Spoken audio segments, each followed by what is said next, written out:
Okay, I think now it's clear. So you can see there is groundwater here, right? Then there is principal stress, then adjust the total stress. So if we are dealing with the total stress, right? Then these are C++, UDM. So you can use the C++ coding. Then we have the clipping model, dynamic model. So dynamic, for example, explosives, right? That's a dynamic model. Or if the model is so complex, we use the dynamic model.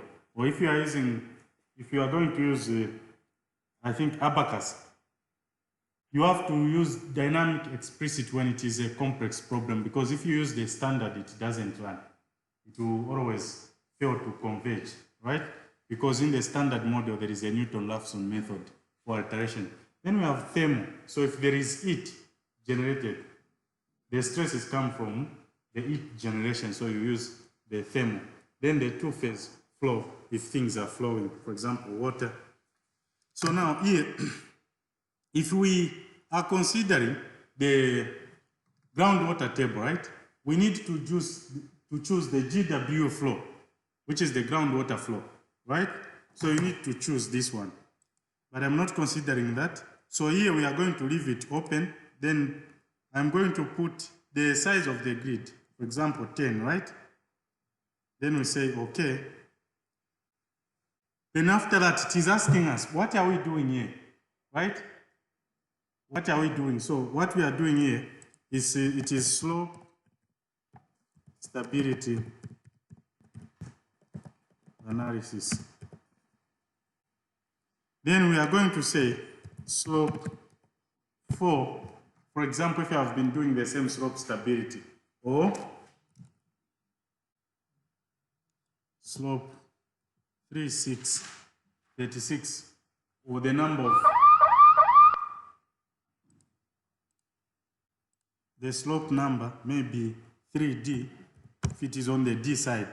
Then we say, okay, right? So we have created now the interface where we are going to design. Now what comes next is, we need to establish the peripheral, right? So for example, this is an approximate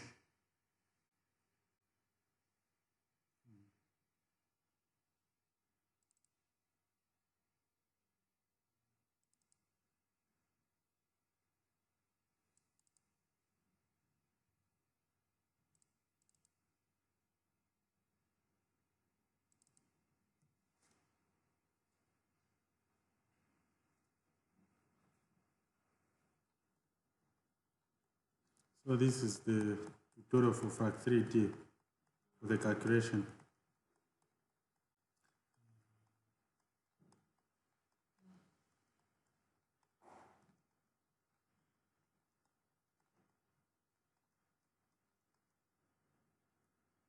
I think this is the program here, right? So I just interpreted some of the coordinates here. So we have the beginning of this slope here is 0, 0, right? We have a 0, 0, so we need to input the coordinates for that profile in the software. Now, if we don't know this, for example, in the mind, it's not going to be like this, right? We need to know what is the slope height, right? Now, what is the size of the bench that we are going to consider? Then, what is the slope angle, right? So to model that correctly, it's better use AutoCAD. You draw it in AutoCAD with exact parameter. Then you get the coordinates by using the point, right? ID. Then you type them. Then you start inputting those in the software. You will get the accurate results. So now, here, if you see where it is ending here, it's about 40, right? So I'm considering a 40 there. Then here it is going up to there, but this is a bit inside, so I'm considering this to be 21. Then we have 10 here, and there is another twist here. It's like turning again, right? So I'm considering that to be 11, okay? Then we have here, this is 5,5, then 0,5, right? So, one second. If we are here at 40, right? What are the coordinates that we have there? The x and y.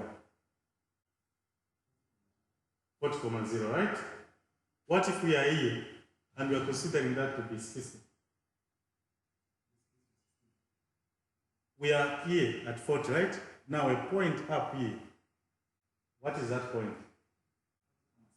40, 16, right? So that will be 40, 16. Then this will be 40, 0. Then this will be 0, 0. So when you are drawing the profile here, it considers two locations, right? You have a point here and the point, the foresight and the backside point. So you have to input both points, right? If I am moving from this point to that point, so I need to get the coordinate for this point, then the coordinate for that foresight. Then we input both coordinates. Then it will draw a line. Okay? Or you can use AutoCAD. You draw in AutoCAD, then you import the DXF file. Also, you can do that. So, let's see. Okay, so we have this. So now the first step here, we go to virtual, right? The virtual mode. Then on the virtual mode, we are going to say builder, right? So we go to the next function, which is the builder. Okay, so the builder will open up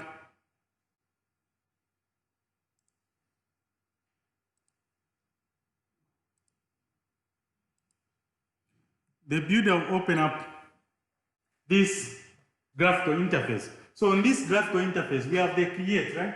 What we want to do is to create, right? So after we create, if we want to check the errors, we go in cleanup. So we clean up where are the errors, so we can counter check. Do I have an error here when we are designing this, right?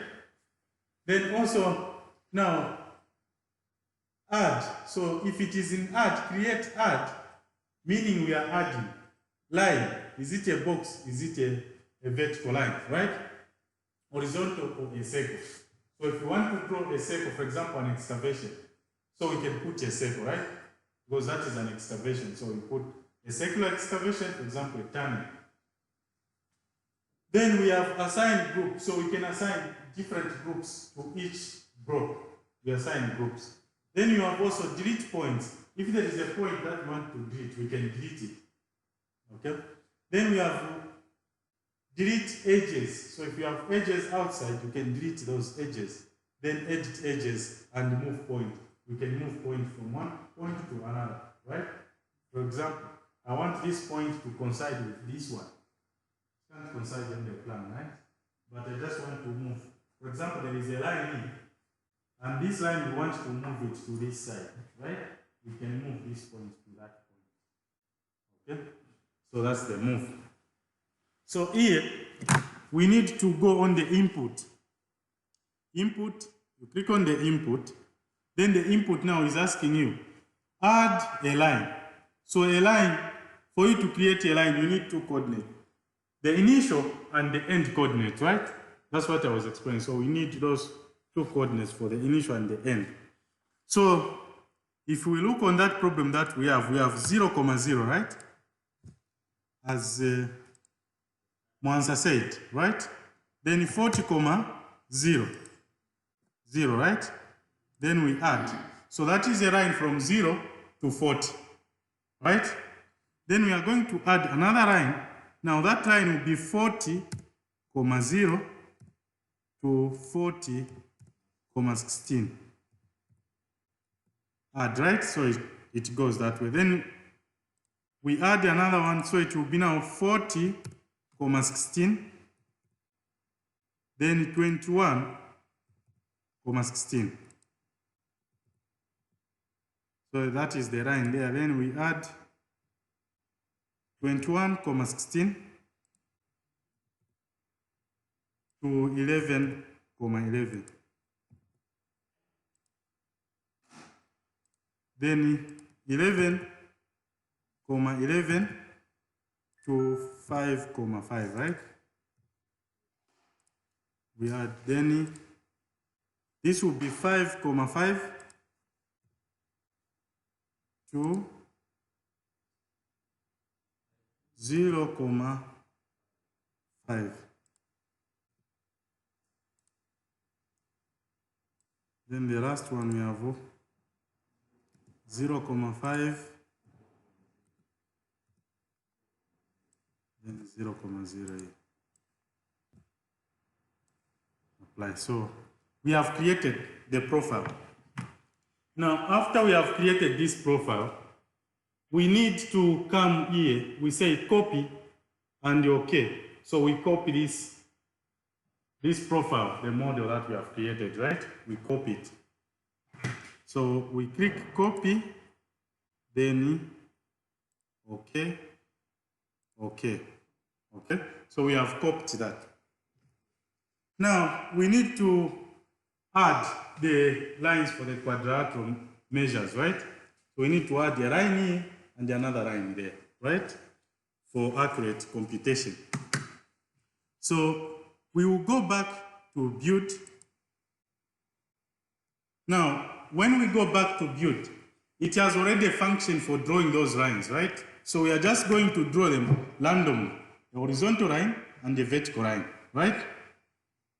So we come here, for example, I click here, I draw a vertical line, then we draw a horizontal line, right? Now we can see that with this what we have drawn here, there is an edge here and edge here, there is an edge here, there is an edge here. So we need to go to delete edges. We remove those edges so that it remains constrained inside, right? So constrain it inside. We come to delete edges, right? Then when we go here, we can see the line is changing. I don't know if you can see. The line is changing the color, so you can delete that one.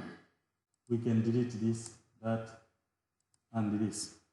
Now our view is to coincide this point with that point, right? 5,5. So this line should come to 5,5, 5,0, right? Then it should, this one also should come to 5,5 to 40,5. Okay? So now, here we use the right click. This is, if I'm standing like this, I'm considering this is like the right click, right? Then this head. So the right click will be this one, so the left click will be this, right?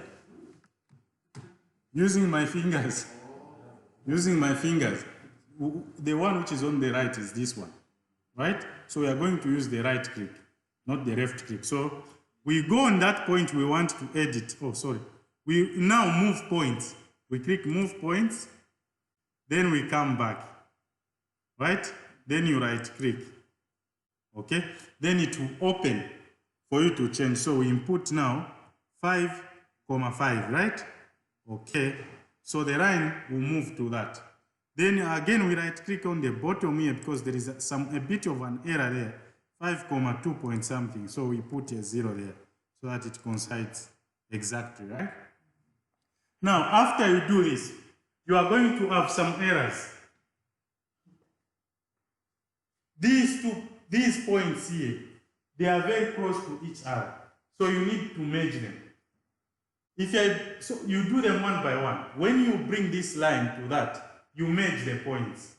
Then after you bring this one also, you merge the points. If you say, let me bring this one down here and this one here, what is going to happen is that it is only going to merge one line, one point, and the other point is remaining. So it is going to give you errors in the model. Okay? So we now left click on this one. Then do you want to merge them? Yes. So we merge those points. They have been merged, right? Then we move to this one. We say 5,5. Okay. Then we go to this side. So 40,5, that's okay, right? Then we click on this one. Then do you want to merge them? Yes. So we merge. We merge all of them. If you make a mistake, you find that it's giving you an error, meaning you haven't merged correctly. Okay? You haven't merged correctly, so it will give you a bit of some errors. Now, after you have done this, now you are going to say, if build, okay? So it's saying there are two quad blocks. In general here, we have 3 quad blocks, right? We have 3 quad blocks. Now, that error is coming from, we have a middle point here, which is around. So if you consider it's not closed, so it is leaving this one out, these two are closed. So we can counter check this, okay? Let me say, okay? If we go on blocks, build blocks, here on blocks, it's going to change this one to browns, right? Now this one is still remaining in blue. So meaning that is the block which is not being considered. So in this case where you have on the slope, you have a point which is joining, right? It is being seen like it is open. At this point, you can just click on this point. Then this block will also be considered. Okay? You get it, right? For example, in a pit, right? We are going to have this is a straight line up to there, right? But there are some pit, for example, there is a block falling in.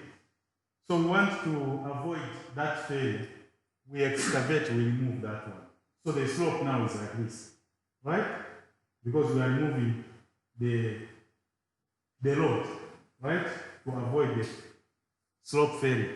Now, when you draw a line, then there is another point here. This point here, it is being considered like it is not closed. So to close it, when you are in the block, you just click on that one. Then it will consider that block to be added to be 3 blocks. Because you have to divide into 3. Okay. So at that point now, we can say build 3 blocks, yes? Okay. So if I go back to build, for example, now here in the cleanup, you can test also. You can test where are the errors. So in this case, when you find that all these are 0, 0, 0, meaning it has passed the test. Now, if you didn't merge one point, it is going to say end vets merge count 1. So meaning there is somewhere where you haven't merged. Then middle vets merge count 0. So if there was a middle vets and it's not merged, it's going to put a 1, meaning you are going to have errors. Okay? Yeah. We are the way we did it. We drew a line here, right? We drew another line here. So how about if I divide it such a way the meeting point for those 2 lines is that way? So example. Wait. You have 2 things here. There is soil profile. If you have different soil profiles, right? You are going to divide and add different soil properties or rock properties. In this one, we are considering this the bottom, the top of the slope. That top of the slope, you divide it into 3 parts from that point, from the top, so that you have accurate results. You get it, right? I'm not going to move it to that one. We are considering this one to have accurate result. It's considering that point. You get it, right? What we are considering, this slope is ending at the top. For it to fail, it should fail at the bottom, right? So you consider these points here. So, okay, we say okay. I'll just click OK because we have built already. Now, at this point, we have built the model and we have built the model, right? So now, what's it? How is it falling? Oh, okay. So now, you go in the edit, you click on the edit. Now we need to set the boundary condition. So we are going to use the automatic boundary condition standardized, right? So it has put this I don't know how you call them. When we are running material strength, we call them empotrado, something like that. When they are like this, we call them empotrado, meaning they are rolling, right? Rolling support. So meaning the material is rolling in that area. Then you have constrained here. You constrain the bottom, right? Then after that, we have added the boundary condition. We go to the meshing. We need to mesh this discretization, right, into smaller elements, right? Those elements, they will be joined by a node, right? So the load transfer is on the node. When we have applied a force, the load on those elements will be transferred by the nodes, and then it will be calculating. So now from here, we go on the zoning option. Then here, course, there is course. We have course meshing. We choose 20, so it's going to mesh with 20. Then medium 40. Then very fine is 50. Then others, you can reduce more. The smaller the meshing, the longer the time it will take to calculate, and the accurate the result will be, right? So depending on the computation, when you put for example, put 120 there, it is going to take a longer period of time to calculate, but we are going to have very accurate results, right? I'm going to use 40, goes for demonstration, right? So that it computes fast, but you can go try to compute it with very fine mesh. It will take a lot of time to calculate. So we choose medium, then we apply. So it's saying minimum zone blocks. So there are 3 blocks that we have, right? So you can choose 2 if you want just to apply this to 2, okay? So we apply okay, then the mesh has changed, right? Now after this, what is remaining? Anton, what is remaining for us to simulate? What do we need to do?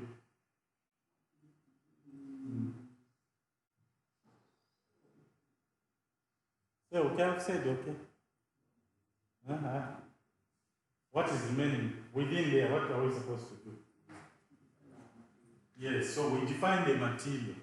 So the material, we haven't assigned the material properties.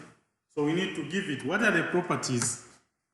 What is the rock property or the soil property that we are dealing with? So we need to assign that material properties. Then we come to this one. Now, when you open for the first time, it will be defined regions, right? It will be defined regions. To assign the material property, you go in the assign. Then you say create. So we are going to say it is slope stability.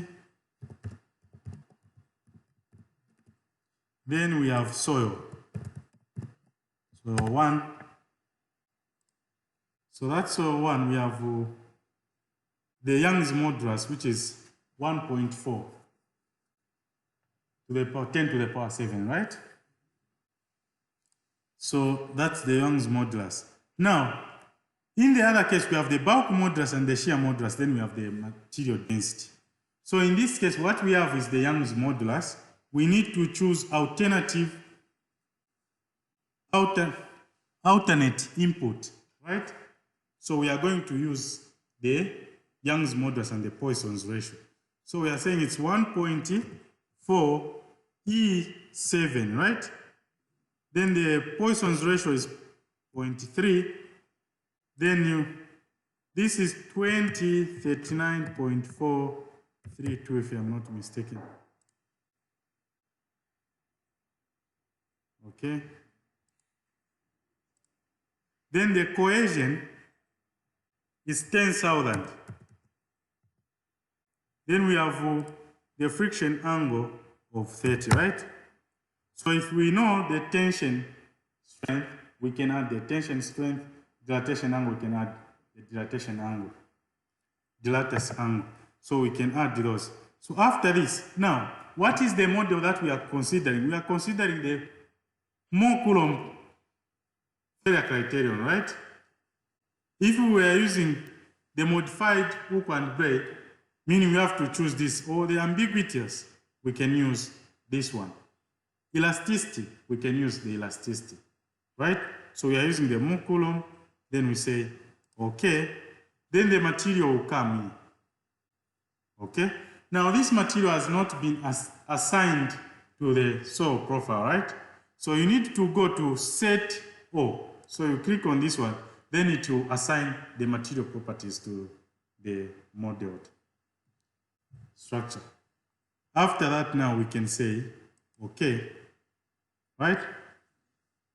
So at this point now, we need to place the button execute, right?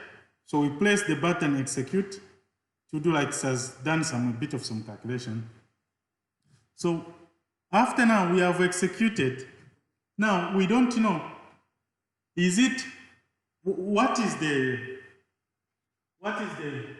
gravitational force that we are using, right? It's 9.81. So we need to check. Here it is saying 0.0 meters per second squared. That is the force of gravity, which is there, right? So now we need to assign the force of gravity, which is acting on this material. So we go in settings, then we move to gravity. If you had chosen the groundwater table, meaning you need to come here, GW, you click on the GW and you cancel the groundwater table, but we didn't choose that function. So in this case, we are just going to change the gravitational. So we click on this blue like the sky or the earth. We click on that one. Then to bring 9.81, right? Then we execute. So you can see that the value now has changed to 9.81, right? Now after we do that, we are going to the run to solve. Now here, here what we are going to do is, we are going to solve this. We place solve. Then you choose solve initial equilibrium as elastic model. Okay? Place to do a bit of some calculations there. Now, we are going to save. We are going to save this. We are going to say unsaturated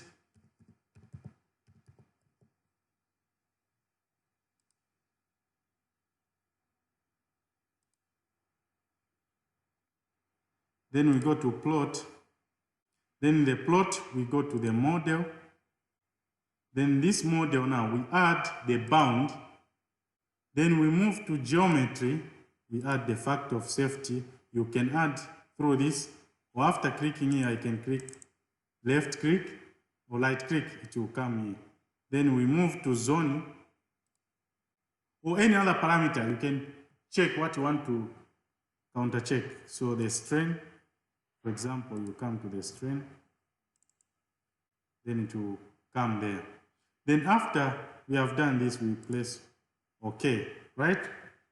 So we'll have this. Yes. Block model.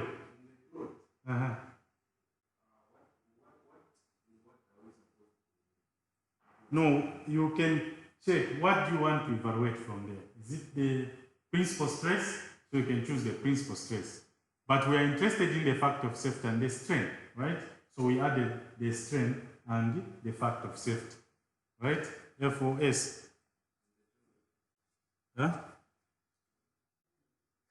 So now, after we have done this, now we are going to go back to the run model, the run function. We press on the run. Now on this run, we are going to calculate solve factor of safety, right? So we go to this now, solve factor of safety. So we place on that one. Then we are going to say factor of safety, FOS 3D. So it's for the section, there's heat on the slope that we are labeling to be 3D, right? Then what are the input parameters? We have the friction angle cohesion, and shear strength. So if you have unconfined compressive strength, you can add that information. Also tension, like what we are saying, we can add that tension if we had added there. So we say, we place OK here. After placing OK, now it starts computing, right? And you have to wait. The smaller the meshing or the discretization, the more time it will take to compute. And the computation power that you have, what kind of computer are you using? So it will base on that, right?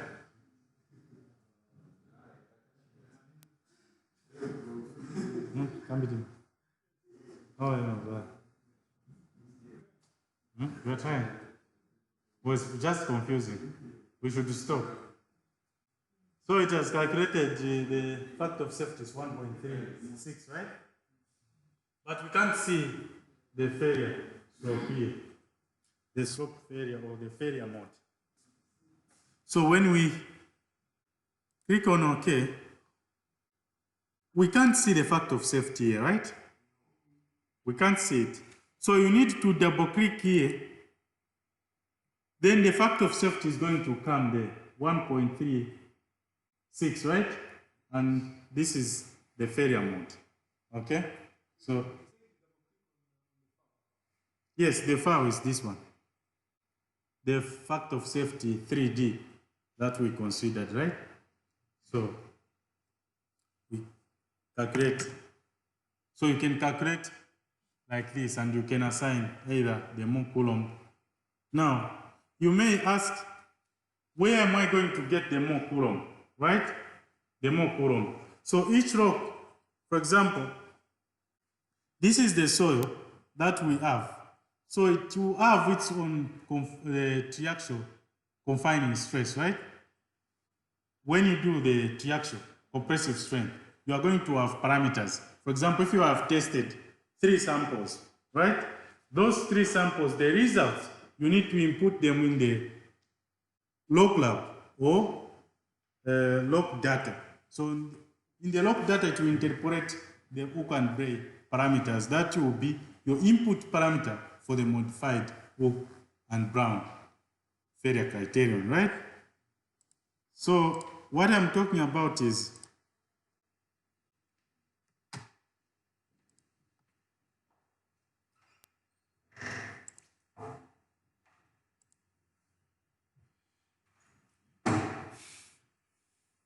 we have log data here and we have log lab here.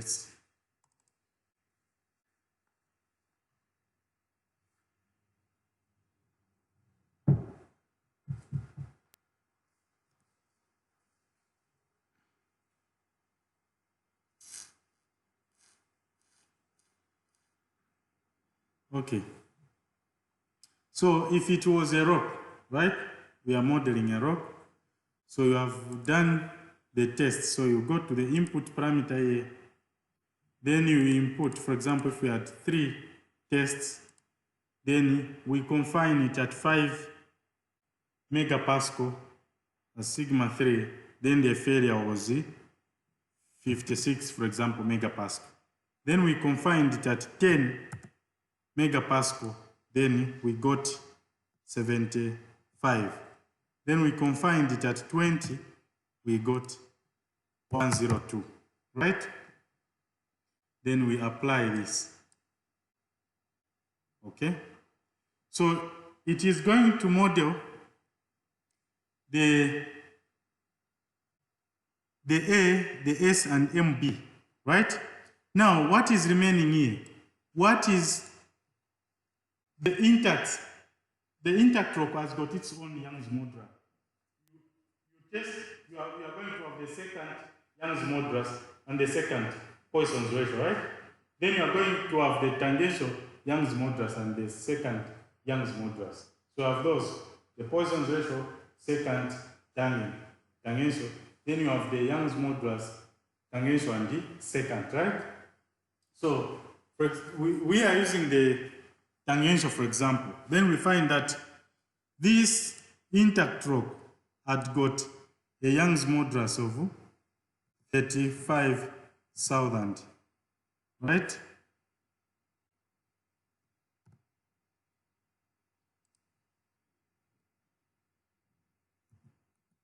That 5,000 megapascal.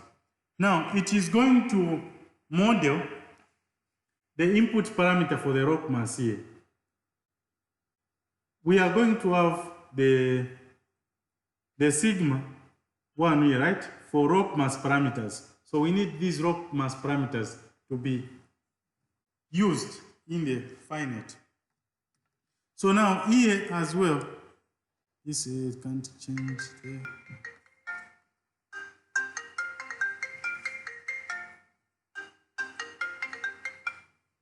Hello? Hello? If it is a slope, right? What is the unit weight in megapascal? So you need to input those unit weight in megapascal, right? Then what is the equation?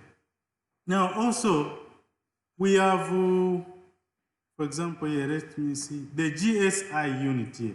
So the GSI, we click on this one, then we find that this rock mass has got a GSI unit of 80, right? So meaning 80 it is here, right? Intact or massive intact rock specimen or massive in situ rock with few widely spaced discontinuities, right? Then we place OK. Okay? So you can see the cohesion is going to be changed. Now, there is another, let me check, it should be somewhere here. Yes, here. Now, here also it matters. What kind of rock are we dealing with, right? So if you are dealing with the chalk, then we have the clay stones here, concrete, we have limestone, marble, whatever. So we press this button here, right? So we choose based on what type of a rock that we are using to choose these parameters. Then, for example, if it's amphibole, or we have the pyrites type of rocks, right? So you have to understand where is the pyrite. The pyrite is in here, which is 50 to 100, right? Then we add. So it will continue adjusting the parameters because they have a database that they have made by testing different types of rocks. So now, if all the input parameters have been fixed, then you say copy. We copy now the rock mass parameters. So these will be the parameters that we are going to use. Then, for example, I can paste them here somewhere here. You see them, right? So you just copy it. So sigma for this is the, I mentioned the compressive strength will be 24. Then the Young's modulus will be 30,812. So we want, if we are dealing with the more Coulomb-Feller criterion, we are looking for the cohesion and the phi, right? So we use this and that. Then we need the Young's modulus, it's that. But the Poisson's ratio, we have it. Now also, we have here the Hooke and Bray-Feller criterion. If you are using Hooke and Bray-Feller criterion, it is going to ask you to input these parameters, right? The S, the A, and the MB. So you get these parameters and you input them, right? Okay. Let's move on.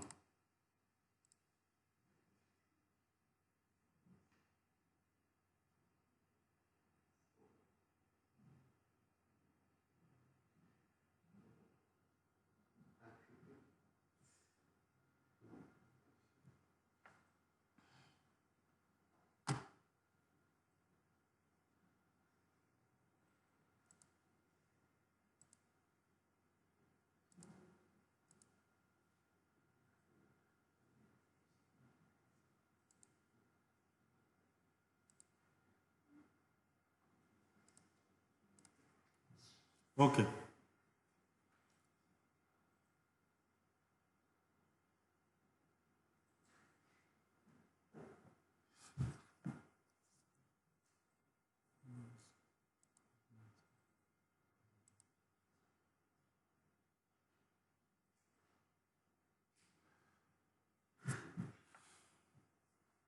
Okay, so what if we are the same case?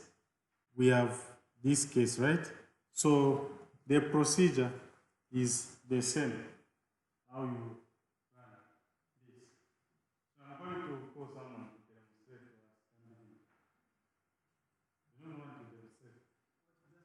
Yes. Yes.